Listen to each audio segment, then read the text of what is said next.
Hello everyone, welcome to Learnet, India's online learning platform. यहाँ पे हम पढ़ेंगे मॉडर्न हिस्ट्री के बारे में। कुछ चीज़ें हैं जो आपको स्टेप बाय स्टेप आगे कोर्स में बताई जाएंगी। इसमें जो एक इम्पॉर्टेंट चीज़ है इस वीडियो के लिए, यहाँ हम देखेंगे कि डेवलपमेंट कैसे हुआ एजुकेशन का इंडिया में। ठीक है।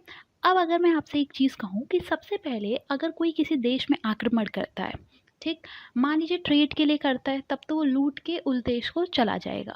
लेकिन जब वो उस देश में रहने लगता है, मतलब पूरी तरीके से कॉलोनाइजेशन जिसे कहा जाता है उसका रूप धारण कर लेता है, तब वहाँ पे सबसे ज़्यादा इम्पोर्टेंट क्या चीज़ होती है? काम करवाना, है ना? कि दूसरों से क्या काम करवाना है। अब अगर आपको किसी से काम करवाना है तो आप अपनी कंट्री इंग्लैंड से तो सबको लेकर आते नहीं यहाँ पर। तो यहाँ पे क्या किया गया, जो अंग्रेज़ थे उन्होंने सोचा कई ऐसे लोग हों जो मिडिल एजुकेटेड क्लास जो है ऐसा बनाया जाए कि वो पढ़े लिखे हों, उन्हें इंग्लिश आती हो। क्यों आती हो? ताकि वो उनके काम कर सकें, उनके ऑर्डर्स को फॉलो कर सकें। वरना क्या हो रहा था, बहुत ज़्यादा डिफरेंसेस हो रहे थे। ठीक, कि ऐसा लग रहा था कि क्या हो रहा है कि वो लोग तो इंग्लिश में बोल रहे हैं, यहाँ के लोगों को इंग्लिश नहीं आती, या उनका एडमिनिस्ट्रेशन दूसरी तरीके का है, यहाँ के लोग उनके एडमिनिस्ट्रेशन को समझ नहीं पा रहे। इसलिए क्या हुआ था, यूरोपियंस एजुकेशन को लेकर आए थे भारत में। बेसिकली वो भी हम देखेंगे कि कैसे उसका डेवलपमेंट हुआ अपने नेक्स्ट वीडियो में।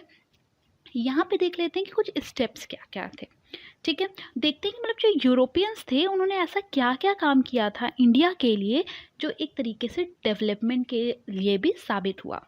जैसे अलेक्जेंडर कनिंघम की बात करें तो ये फर्स्ट डायरेक्टर थे आर्कियोलॉजिकल सर्वे ऑफ इंडिया के। ठीक है, अब इस समय आप बात सुनते हैं एएसआई की, ये कितना ज़्यादा इम्पॉर्टेंट है विश्व धरोहरों को बचा के रखने के लिए भी, साथ ही साथ नई नई डिस्कवरीज करने के लिए भी। तो अलेक्जेंडर कनिंघम जो थे वो इसके पहले फर्स्ट डायरेक्टर बने थे। ठीक है, और अगर आपको याद हो या आपने पढ़ा हो तो इसी समय पे क्या स्टार्ट हुआ था, हड़प्पा सिविलाइजेशन के बारे में जानकारी पता चली थी, मोहनजोदड़ो के बारे में पता चला था। इसका मतलब ये है कि इंडस वैली के बारे में हमें जो सबूत मिले थे उस समय अलेक्जेंडर कनिंघम थे। ठीक, दूसरा डेवलपमेंट देखते हैं जोनाथन डंकन। इन्होंने क्या किया था, एक संस्कृत कॉलेज है 1791 में, उसकी स्थापना करी थी। किसने की थी? जोनाथन डंकन ने। अब इसमें आप देख लीजिए कि जो संस्कृत कॉलेज है वो पढ़ाया क्या जाना था, वहाँ पे हिंदू लॉ और फिलॉसफी पे ध्यान देना था। ठीक है, तो यूरोपियंस ने क्या किया, कई सारे स्कूल्स खोले थे, कई चीज़ें थी, उसका डेवलपमेंट किया था, जिसमें आपको जोनाथन डंकन का नाम याद रखना है संस्कृत कॉलेज के लिए। इम्पॉर्टेंट है विलियम जोन्स। विलियम जोन्स ने स्टार्ट किया था एशियाटिक सोसाइटी ऑफ बंगाल 1784 में। ठीक है, एशियाटिक सोसाइटी ऑफ बंगाल में भी क्या था, एक तरीके से रिवाइवल ही था कि क्या इंडिया का कल्चर था, इंडिया के कल्चर में क्या क्या चीज़ें थी उसको फिर से रिवाइव किया जाए। इसके लिए उन्होंने एशियाटिक सोसाइटी ऑफ बंगाल की स्थापना की थी। इसके बारे में भी बहुत सारा डेवलपमेंट पढ़ेंगे आगे हिस्ट्री में। और साथ ही उन्होंने जो कालिदास जी थे उनका एक प्ले था जिसका नाम था अभिज्ञान शकुंतलम। ठीक है, इस अभिज्ञान शकुंतलम को उन्होंने इंग्लिश में ट्रांसलेट करवाया। कुछ चीज़ें आप ध्यान रखिएगा, इस तरह के क्वेश्चन बार बार रिपीट होते हैं एग्जाम में।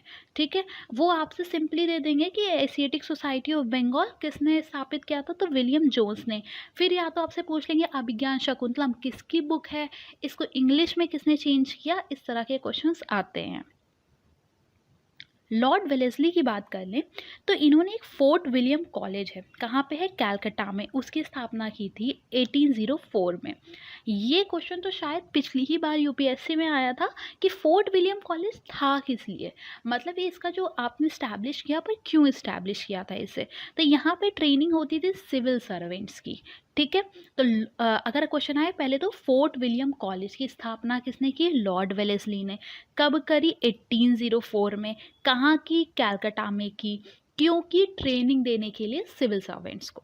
ठीक, उसके बाद अगर बात आती है तो गर्ल्स के एजुकेशन में पहली बार जो काम किया था वो जेडी बेथ्यूने ने किया था। इसी वजह से एक बेथ्यूने स्कूल है कैलकाटा में। गर्ल्स एजुकेशन पे आए तो आप इनके नाम पे टिक करिएगा। मौर्यन पीरियड में आपको पता होगा कि मौर्यास के बारे में ये हुआ था कि बहुत सारे हमें प्रमाण नहीं मिले थे। एक्चुअली बात ये थी, प्रमाण तो बहुत सारे थे, पर उसका स्टडी कौन करे, है ना? उस समय की भाषा अलग थी, अलग तरीके से लिखा गया था, पिलर्स थे, इंस्क्रिप्शंस थे, तो हर कोई उसकी पढ़ाई नहीं कर सकता है। तो मौर्यास के बारे में सबसे सही से पढ़ाई, जिसे कहते हैं कि आपकी जो स्क्रिप्ट थी, है ना, उसमें ब्राह्मी स्क्रिप्ट थी। एक डिफरेंट तरीके की स्क्रिप्ट थी, जैसे देवनागरी स्क्रिप्ट होती है, अलग अलग तरह की लिपि होती हैं, वैसे उस समय कौन सी थी? ब्राह्मी स्क्रिप्ट थी, जिसे डेसिफर किया था जेम्स प्रिंसेप ने। मतलब इन्होंने पहली बार पढ़ा था इस लिपि को, ठीक है? तो इसी से हमें पता चला था मौर्यन पीरियड के बारे में। तो ये काम किसने किया था? जेम्स प्रिंसेप ने। अब देखें आप, मैंने आपको बताया था कि वो एजुकेशन को लाना चाहते थे। क्यों लाना चाहते थे? ताकि उनके काम हो सके, ठीक है? लेकिन यहाँ पे क्या हुआ, एजुकेशन को तो लाने के लिए सब राज़ी हो गए। दिक्कत कहाँ पे आई कि हम जो आपको शिक्षा देंगे वो किस भाषा में दें, इंग्लिश में दें या जो इंडिया के लोगों की अपनी लैंग्वेज है उसमें दें। तो यहाँ पे छिड़ गई एक बहस। इसको कहा गया controversy of orientalist and Anglicist. यहाँ पे क्या बात हुई, जो एंग्लिसिस्ट थे, देखिए नाम से आपको पता चल रहा है इसमें इंग्लिश टाइप का लग रहा है, तो इन लोगों ने कहा कि हम जो भी आपको वेस्टर्न एजुकेशन देंगे, जो भी हम आपको मॉडर्न साइंस एंड टेक के बारे में बताएंगे, वो कैसे बताएं? इंग्लिश में बताएं, ठीक है? तो मीडियम जो होगा हमारी इंस्ट्रक्शन का वो क्या होना चाहिए? इंग्लिश होना चाहिए। लॉर्ड मैकॉले जो थे वो बिल्कुल वो चाहते थे कि क्या हो, एंग्लिसिस्ट को ही प्रमोट किया जाए, ठीक है? तो यहाँ पे वो भी किस चीज़ के फेवर में थे कि एजुकेशन दी जाएगी इंग्लिश में। वहीं जो ओरिएंटलिस्ट थे, यहाँ पे इन लोगों ने कहा कि आप जो भी अगर एजुकेशन देते हैं, वो लोगों के उनके ट्रेडिशनल इंडियन जो उनकी भाषा है उसमें दें, जो उनकी वर्नाकुलर लैंग्वेजेस है, उनकी जो लोकल लैंग्वेजेस है। तो इसके सपोर्टर कौन थे? एच.टी. प्रिंसेप। लेकिन एट द एंड क्या हुआ, मैकॉले की बात को माना गया और कहा गया, मैकॉले ने चूज़ किया कि जो इंग्लिश है वही मीडियम रहेगा। किस चीज़ का? आपको जो एजुकेशन दी जाएगी वो किस भाषा में दी जाएगी? इंग्लिश में। साथ ही में ये कहा गया कि अब इंग्लिश भाषा आ गई है, तो ये तो एक ऑफिशियल लैंग्वेज हो गई उस वक्त। तो जो पर्शियन लैंग्वेज थी उसको चेंज किया गया कोर्ट से, और वहाँ पे इंग्लिश भाषा आ गई। पर्शियन भाषा अगर आप जब पढ़ेंगे तो आपको बताया जाएगा कि जब मुगल्स के समय पे पर्शियन भाषा थी कोर्ट की, तो वहाँ पे क्या हुआ, चेंजेस लाए गए और कहा गया कोर्ट की भाषा भी क्या हो गई? इंग्लिश हो गई। साथ ही में 1844 के समय एक लॉ पास किया गया। इसमें कहा गया कि अगर आपको इंग्लिश नहीं आती है तो आप किसी भी गवर्नमेंट जॉब के लिए अप्लाई नहीं कर सकते हैं, ठीक है? आप एलिजिबल ही नहीं है कि आप अप्लाई कर सकें गवर्नमेंट जॉब के लिए। तो एक तरह से आपने देखा कि हम लोगों को पूरी तरह से इंग्लिशमैन बनाने की कोशिश की गई। यहाँ पे लॉर्ड मैकॉले का बहुत बड़ा हाथ था इंग्लिश एजुकेशन को प्रमोट करने के लिए। तो ये कुछ बातें थी। यहाँ पे आपसे ये बताया जाएगा कि ये जो छोटे-छोटे पॉइंट्स हैं इसको प्लीज़ याद कर लें, क्योंकि ये बार-बार रिपीटेड मोड में हर अलग तरीके से एग्ज़ाम में आते हैं। तब तक के लिए नेक्स्ट वीडियो के लिए आप इंतज़ार करें। Thank you.